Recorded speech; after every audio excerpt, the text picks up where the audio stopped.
What's the benefit of the housing association or local authority managing the energy as a group? Can different blocks be serviced individually? They could, but you'd lose economies of scale and you'd lose the purchasing power of the group. One of the benefits of grouping up your energy is increased access and, of course, having a bit more weight and heft in the industry. The utilities industry can be tricky to negotiate if you're by yourself. You're very much a small player, especially in recent years where suppliers are a lot more protectionist. It helps to have a bit of bulk behind you. Do I benefit from the energy price cap? If not, why not?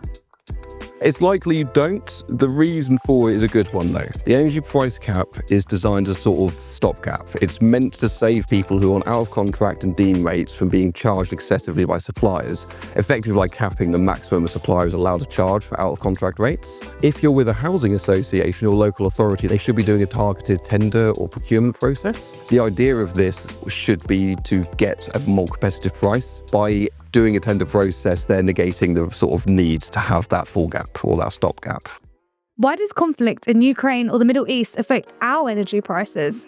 Kind of to do with globalization, really. The UK does have its own wholesale energy market, which sort of is exclusive to us, but we're intrinsically linked to the wider world. We have interconnectors with Norway, Denmark, Europe, Ireland, so we can trade energy back and forth with them quickly and easily. We import a lot of LNG from Europe and against Asia as well. These are all sort of global processes. When we import LNG, it's taking it away from another country. In recent years, there's been a lot of competition for gas driven by the Ukraine war. When all of Europe is desperate for gas and we're desperate too, it drives up the price. So even though these things are literally happening a world away, it does affect us because of the globalization of the energy markets.